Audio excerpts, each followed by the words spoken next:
خوب اعوذ باللہ من الشیطان الرجیم بسم اللہ الرحمن الرحیم الحمد للہ رب العالمین وصلی اللہ علی محمد وآلہ الطاہرین اللہم صلی علی محمد وآلہ محمد. خوب گفتگو چل رہی تھی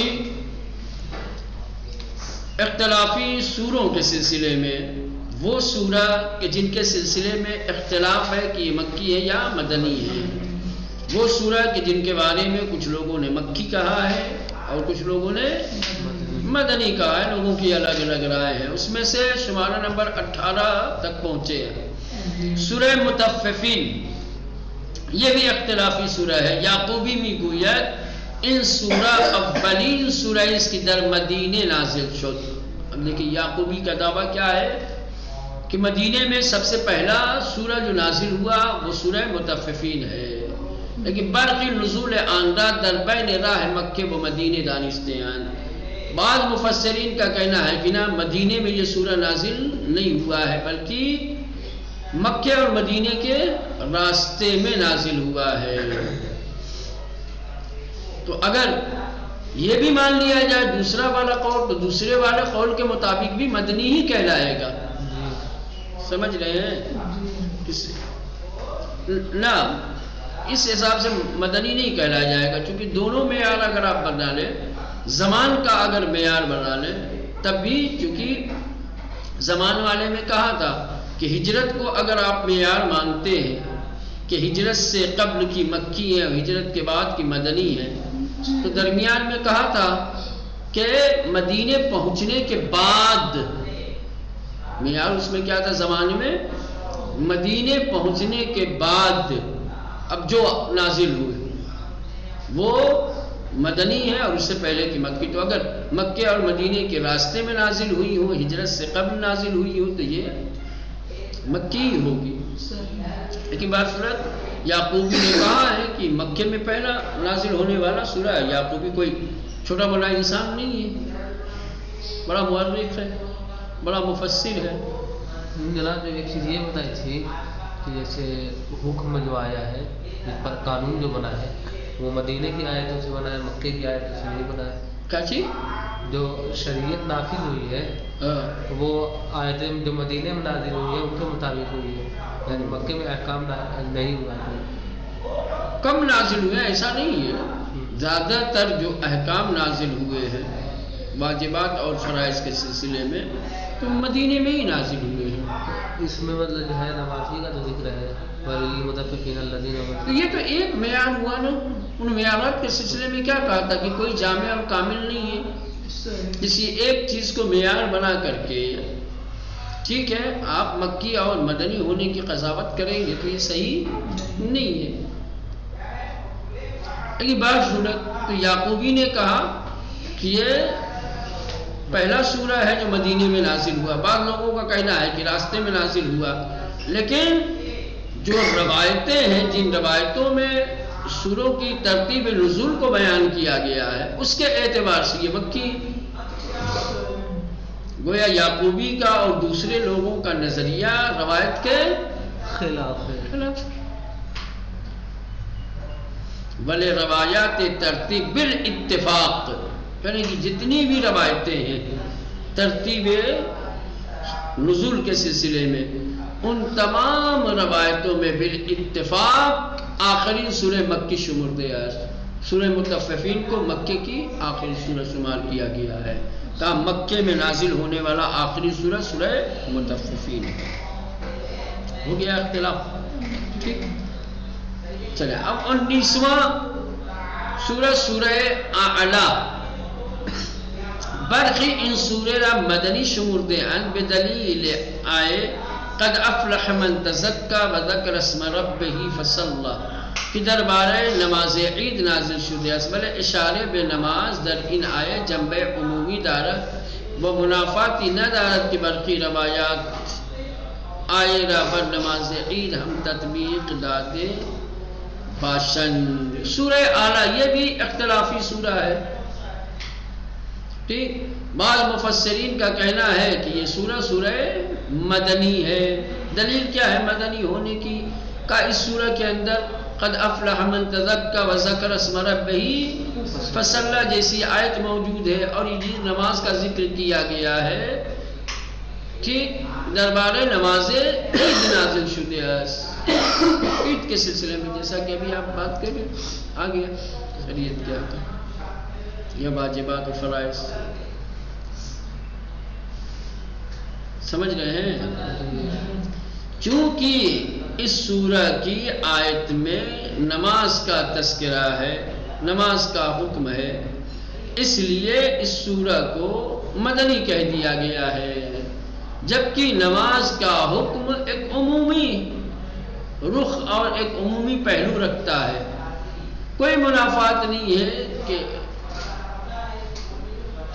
اس نماز سے مراد نماز عید ہی نہیں ہے، وذکر اسم ربہ فصلی کوئی علامت نہیں ہے، کوئی قرینہ نہیں ہے کہ یہاں پر فصلی کو ہم نماز عید پر حمل کریں اور پھر کہیں کہ یہ مدینے میں نازل ہوا ہے۔ نماز خاص کا تذکرہ کہاں سے آپ نے سمجھا کہ عید کی نماز اس سے مراد ہے؟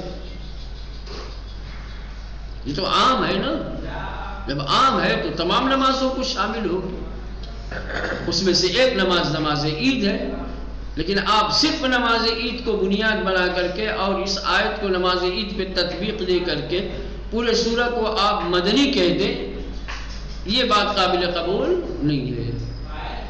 لیکن بات صورت اختلاف ہے، کسی نے کہہ دیا کہ یہ مدنی ہے جبکہ یہ سورہ مکی ہے۔ ٹھیک مولانا، سمجھ میں آیا؟ آگے بڑھے۔ سورہ لیل 20واں سورہ جو اختلافی ہے وہ ہے سورہ لیل۔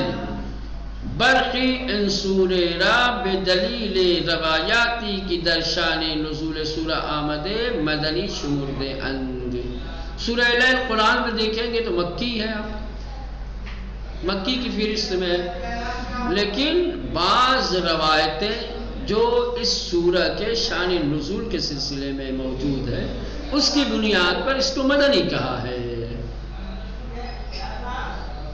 سمجھ رہے ہیں؟ ہاں۔ تو بعض صورت جنہوں نے مدنی کہا ہے، مدنی والوں کے پاس مدنی ہونے کی دلیل ہے، وہ روایتیں کہ جو اس سورہ کے شان نزول کے سلسلے میں وارد ہوئی اس میں مدنی بتایا گیا ہے یا مدینے کی باتیں کی گئی ہیں، تو اس لیے مدنی کہا ہے۔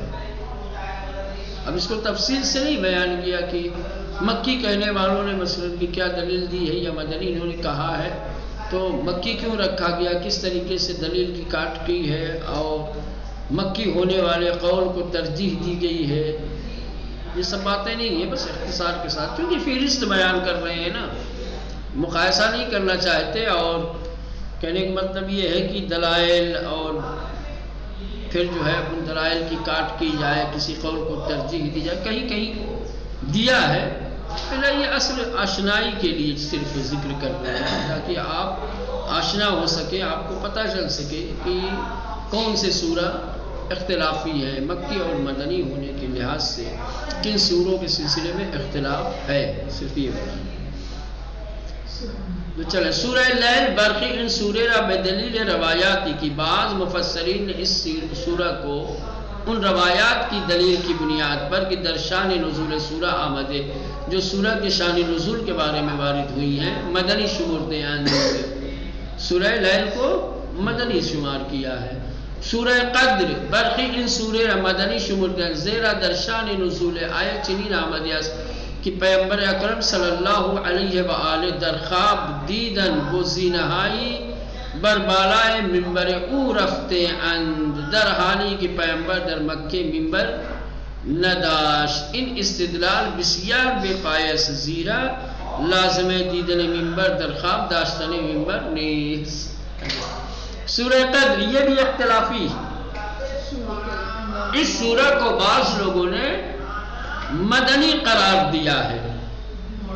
مدنی ہونے کی دلیل کیا دی ہے؟ مدنی ہونے کی دلیل یہ دی ہے کہ اللہ کے نبی نے خواب میں دیکھا کہ بندر اور اس کے بچے منبر کے اوپر اچھل رہے ہیں۔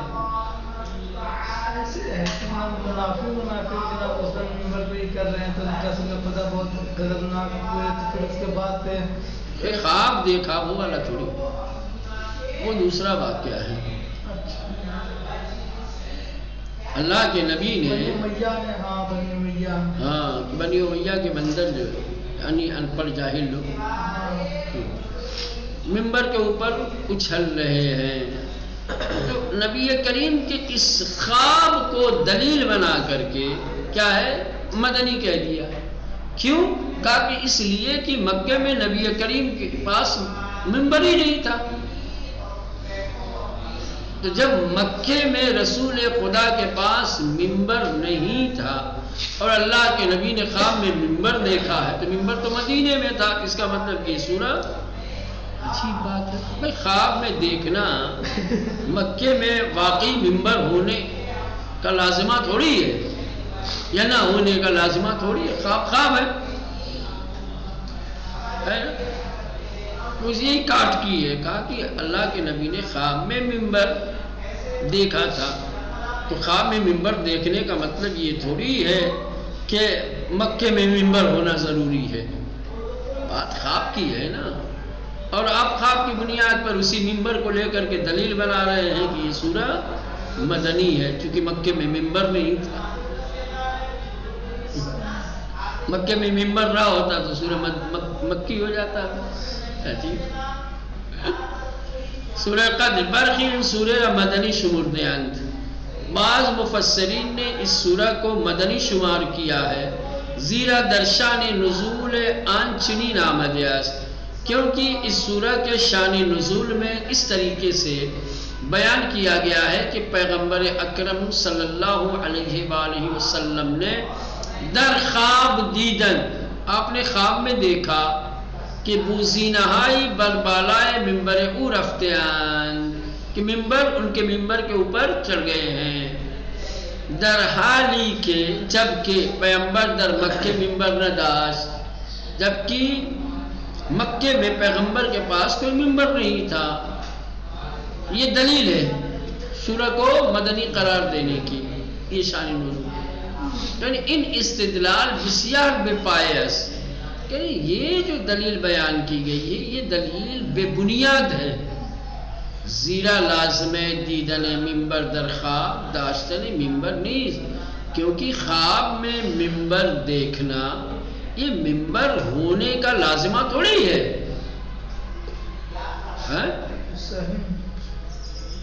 کہ خواب میں ممبر دیکھا تو ممبر ہوگا، نہیں دیکھا تو ممبر نہیں ہوگا. خواب ہوتا ہے. ممبر کے اوپر کیا واقعا پھر یہیں سے اگر اعتراض کیا جائے تو کیا واقعا چلو مدینے میں ممبر تھا تو کیا واقعا یہ بنو امیہ کے کتے یا مثلا کہ یہ پلے یا بندر واقعا ممبر کے اوپر چڑھے تھے؟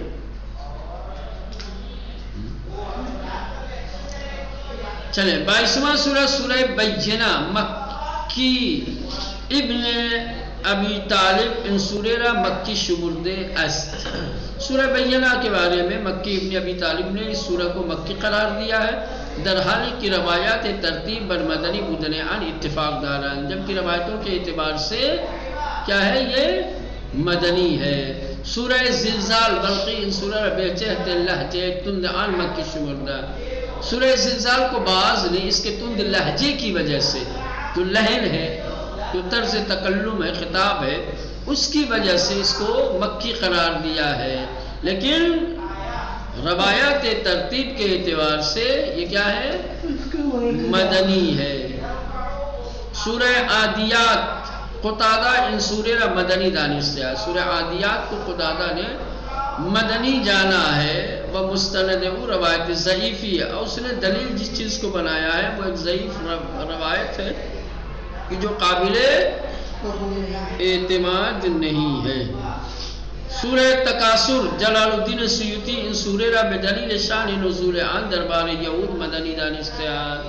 سورہ تکاثر کو جلال الدین سیوطی نے مدنی قرار دیا ہے. کیوں؟ اس لیے کہ یہ یہودیوں کے سلسلے میں نازل ہوئی ہے، اور یہودی کہاں تھے؟ مدینے میں تھے، مکے میں. ولی نہ محتوائے سورہ نہ روایت وارد دلالتی بر اختصاص عن یہود دار. کہہ تو دیا ہے کہ شان نزول اس کا یہود لوگ ہیں، جبکہ اس سورہ کے جو محتوا ہے، جو مضامین و مطالب ہیں، اور نہیں جو روایتیں وارد ہوئی ہیں اس سورہ کے متعلق، کوئی جو ہے یہود کے اوپر دلالت نہیں کرتی. سمجھ رہے ہیں؟ تو جب سورہ کا محتوا، روایات کوئی جو ہے یہود کی طرف اشارہ نہیں کرتی، تو پھر کیسے جو ہے مخصوص قرار دیا یہود سے اور مدنی کہہ دیا آپ نے؟ سورہ ماعون ضحاک آنڈا مدنی شمول دیا. ضحاک نے اس سورہ کو مدنی قرار دیا ہے، لیکن روایات ترتیب اس کے برخلاف ہے. 27 سورہ کوثر گرو ہی می گوین اس سورہ در مدینہ در حال خواب بر پیمبر نازل شدہ. سورہ کوثر کو مفسرین کی ایک جماعت نے مدنی قرار دیا اور کہا کہ اللہ کے نبی نے کیا ہے خواب دیکھا مدینے میں تو یہ سورہ نازل ہوا. ان مطلب صحیح کہ یہ جو کہا گیا ہے کہ خواب دیکھا پیغمبر نے مدینے میں رہ کر تو یہ سورہ نازل ہوا، یہ بات صحیح نہیں ہے. زیرا ہیچ آئے و سورہ در خواب بر پیغمبر نازل نہ شدہ. اللہ کے نبی نیند میں ہوں، خواب ہوں اور کوئی آیت یا سورہ نازل ہو، ایسا ہوا ہی نہیں ہے. آیتیں سورہ ہمیشہ بیداری میں نازل ہوتی تھی، مگر ان کی آئے سوری از پیش نازل شدے ایرا در خواب برائے ایشان بازگو کا. ہاں ایسا ہوا ہے کہ پہلے کوئی آیت یا سورہ نازل ہو چکا ہو، پھر دوبارہ خواب میں اس کی تکرار کی گئی ہو، یاد دلایا گیا ہو، یاد دہانی کے. پہلا ایسا کبھی نہیں ہوا کہ اللہ کے نبی خواب میں ہوں، نیند میں ہوں